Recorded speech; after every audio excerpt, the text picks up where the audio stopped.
En guise d'introduction à cette conférence, et pour amorcer le débat, nous avons souhaité mettre à l'honneur un mémoire de fin d'études présenté l'an dernier en vue de l'obtention du grade académique de master en gestion de l'environnement, un peu comme vous êtes en train de suivre votre parcours d'étudiant pour l'instant.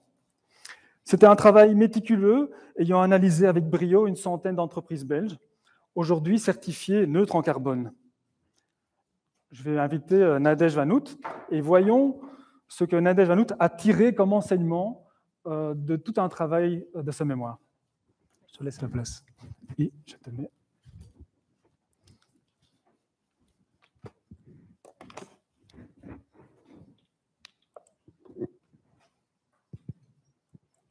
Bonsoir à tous.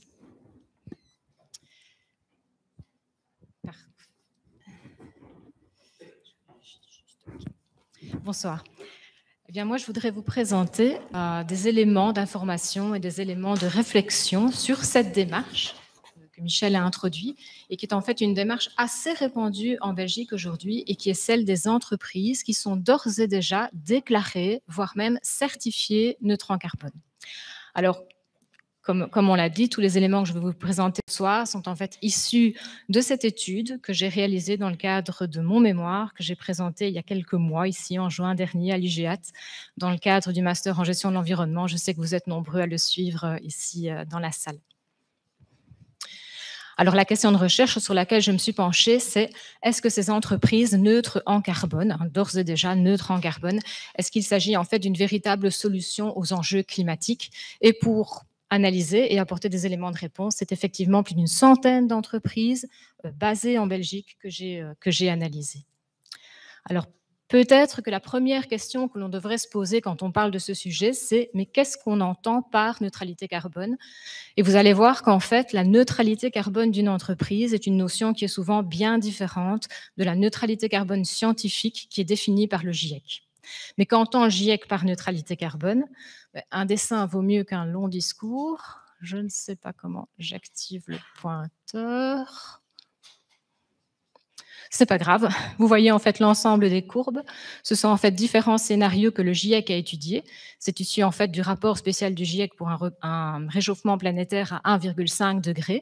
Eh bien, la neutralité carbone du GIEC, c'est en fait l'endroit où la courbe bleue en fait traverse l'axe des abscisses. Vous voyez que cette neutralité carbone doit être atteinte aux environs de 2050 pour conserver une chance raisonnable de maintenir le réchauffement planétaire bien au-delà, bien en dessous des 2 degrés. Alors, ce qui est important de constater dans ces graphiques, c'est qu'avant d'atteindre la neutralité carbone, et c'est ce que je voudrais que vous reteniez, cela passe par une diminution véritablement drastique des émissions. Vous voyez que quel que soit le scénario, et même dans le scénario P4 qui est le plus techno-optimiste, si je peux dire comme ça, la diminution des émissions est vraiment très importante. Qu'est-ce qu'une neutralité carbone d'une entreprise? Ça, ce n'est pas du tout une notion scientifique en fait. La neutralité carbone d'une entreprise n'est pas définie par le GIEC, elle est définie par des normes. Il existe beaucoup de normes sur lesquelles elles peuvent s'appuyer pour se déclarer neutres en carbone. J'ai principalement analysé la norme britannique, la PAS 2060, vous avez là la publication, tout simplement parce que c'est celle qui est largement utilisée en Belgique. Alors, la norme définit la neutralité carbone de manière très différente. Ce qu'il est important en fait de retenir, c'est que pour qu'une entreprise soit neutre en carbone, elle doit en fait avoir compensé une partie, et c'est une notion très importante, de ses émissions au moyen de crédits carbone. Et en fait, vous allez voir qu'il y a 2 points essentiels en fait dans cette notion qui diffèrent très fortement de la notion de neutralité carbone du GIEC. D'une part, une partie seulement des émissions va devoir être compensée, et je vais revenir là-dessus plus tard, mais en plus, il n'est pas tout à fait nécessaire de diminuer ces émissions pour pouvoir prétendre à la neutralité carbone. Alors, il y a différents moyens dans la norme d'expliquer pourquoi les émissions ne doivent pas nécessairement diminuer, mais par exemple, quelque chose qui est très facilement compréhensible, c'est que la norme ne demande pas une réduction absolue des émissions, elle demande une réduction d'intensité d'émissions. Alors, c'est quoi une intensité d'émission? Ce sont des tonnes de CO2 équivalents, mais rapportés à un certain indicateur. Ça peut être des kilo-euros de chiffre d'affaires, ça peut être le nombre d'employés dans l'entreprise, les mètres carrés de bureau, etc.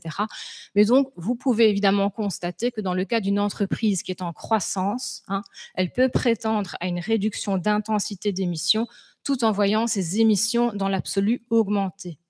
Et c'est quelque chose qui n'est pas du tout anecdotique. Donc, parmi la centaine d'entreprises que j'ai pu étudier, j'en ai trouvé une seule qui, chiffre à l'appui, peut démontrer une vraie réduction de ses émissions. Et par contre, dans un nombre de cas non négligeables, on s'aperçoit qu'en fait, les émissions de ces entreprises neutres en carbone continuent d'augmenter au fil des années. Alors, je vous ai dit, on n'est pas obligé en fait de considérer toutes ces émissions dans une démarche de neutralité carbone et je vais vous expliquer ici par quel mécanisme. Donc, imaginons une entreprise qui est déjà un petit peu conséquente, elle a un siège, mais elle a également d'autres sites. Ça peut être des agences dans le cas d'une banque, ça peut être des magasins dans une chaîne de supermarchés, ça peut être des filiales, etc. Eh bien, l'entreprise est tout à fait il est tout à fait possible pour elle, tout en respectant tous les standards internationaux, d'éliminer en fait de son périmètre d'émission tous les sites dont elle considère qu'elle n'a pas de contrôle opérationnel dessus. Et en fait, pas mal d'entreprises en profitent parce que dans certains grands groupes qui revendiquent en fait une neutralité carbone de l'organisation, on s'aperçoit en fait que la neutralité ne concerne que le siège de l'entreprise. Si on regarde donc maintenant qu'est-ce qui se passe au niveau du siège, là, je dois vous expliquer le siège ou une organisation de manière générale. Je vais vous expliquer la notion de scope. Alors, les scopes, c'est une notion qui est issue des grands standards internationaux de comptabilité carbone. Et ce sont en fait les catégories dans lesquelles une organisation peut ranger ces différents types d'émissions. Alors, le scope 1, c'est ce qu'on appelle les émissions directes, c'est-à-dire toutes les émissions de gaz à effet de serre qui ont vraiment lieu dans le périmètre de l'entreprise, vraiment dans ses murs. De manière excessivement simplifiée, mais il n'est pas rare qu'en fait, ça concerne uniquement la chaudière qui sert au chauffage des locaux. Très souvent, c'est ça. Dans le cas où une entreprise dispose de ces véhicules, ça peut être aussi le carburant des véhicules, mais sachez que beaucoup d'entreprises sous-traitent le transport de leurs produits, donc les véhicules ne sont très souvent pas dans cette catégorie. Le scope 1 est absolument nécessaire dans une démarche de neutralité carbone, donc les entreprises doivent le considérer. Alors le scope 2, ce sont des émissions indirectes qui sont liées à la consommation d'électricité de l'entreprise. Le scope 2 doit être considéré dans la démarche de neutralité carbone. Le scope 3, qu'est-ce que c'est? C'est tout le reste. C'est-à-dire des émissions qui sont certes indirectes, puisqu'elles n'ont pas lieu dans le périmètre de l'entreprise, mais qui sont quand même absolument nécessaires à son existence et qui sont complètement liées à son cœur d'activité. Ça peut être les émissions qui ont été nécessaires à la production de ces matières premières, ça peut être les émissions nécessaires à la production des produits qu'un supermarché vend, ça peut être les émissions liées au transport de tous ces produits, ça peut être les émissions liées aux investissements dans lesquels une banque va placer vos économies. Eh bien, tout ce scope 3, qui représente statistiquement plus de 80% des émissions d'une organisation, est considéré comme optionnel, en fait, dans la démarche de neutralité carbone. Et les entreprises ne se privent pas de ces possibilités. Je dirais que dans une grande proportion en fait, des entreprises que j'ai pu analyser, on s'aperçoit en fait que celles-ci ont acquis un statut de neutralité carbone alors qu'elles n'ont considéré qu'une proportion d'émissions souvent inférieure à 10%. Alors la norme permet beaucoup de choses. Et notamment tout ce que je vous ai expliqué est tout à fait permis par la norme. Mais elle a néanmoins certaines exigences, et donc une exigence de transparence. Et là, il y a un certain problème parce que si les entreprises peuvent tout à fait exclure de leur périmètre d'émission tout ce que je viens de vous expliquer, elles sont quand même tenues de publier un document dans lequel elles doivent expliquer très clairement et de manière transparente tout ce qu'elles ont choisi d'exclure et de justifier ces exclusions.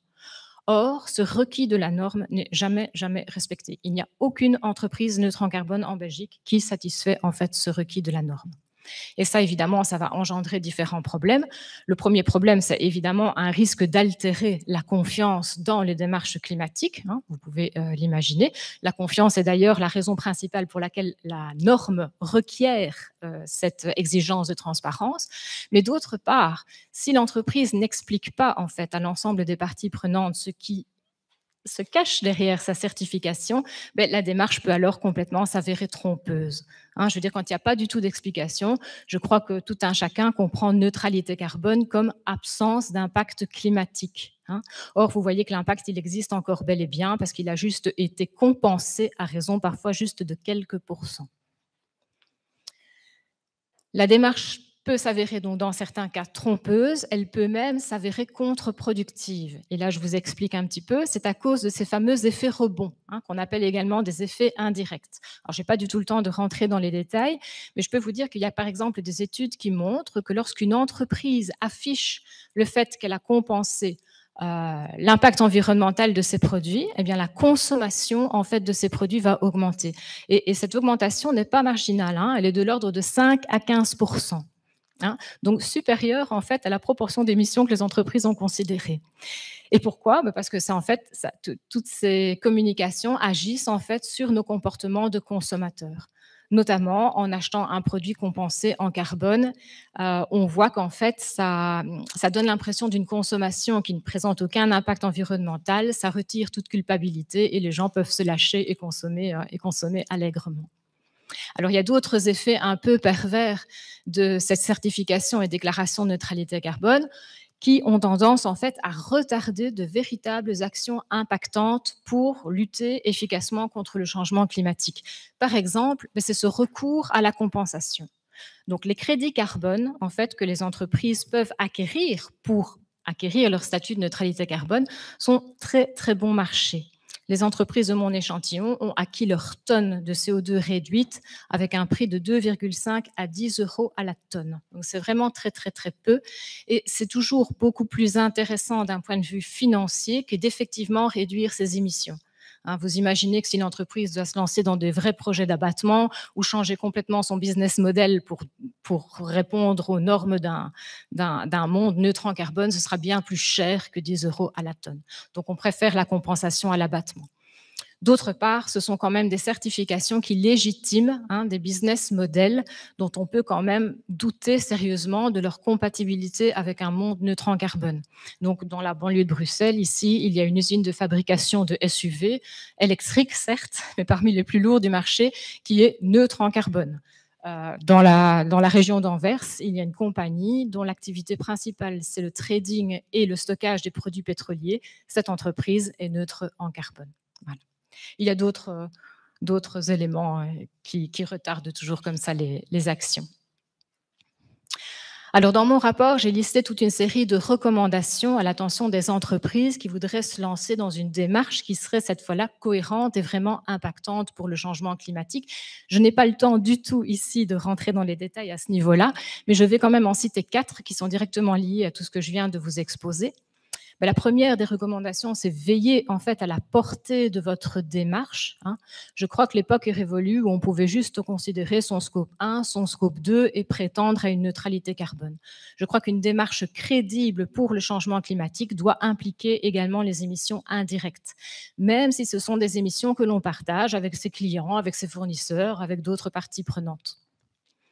D'autre part, je dirais qu'il faut quand même veiller également à choisir une stratégie dont on peut être fier, c'est-à-dire dont on peut expliquer les fondements de manière claire et transparente. Si on doit chaque fois avoir recours à de la confidentialité pour parler de sa démarche climatique, honnêtement, je crois que c'est un mauvais signe. D'autre part, veillez, et là je sais que ce n'est pas facile du tout, mais veillez aux possibles effets rebonds de votre stratégie, parce que vous voyez qu'ils sont très importants et parfois ils peuvent complètement anéantir les bénéfices même des actions que vous avez entreprises. Et enfin, assurez-vous que la stratégie que vous mettez en place aujourd'hui est bien alignée avec l'évolution qui sera de toute façon nécessaire de la société et de votre organisation. En particulier, veillez bien que les actions que vous prenez aujourd'hui ne vont pas freiner l'avènement d'un monde vraiment neutre en carbone, comme le veut le GIEC, comme le définit le GIEC, et au plus tard en 2050. Merci.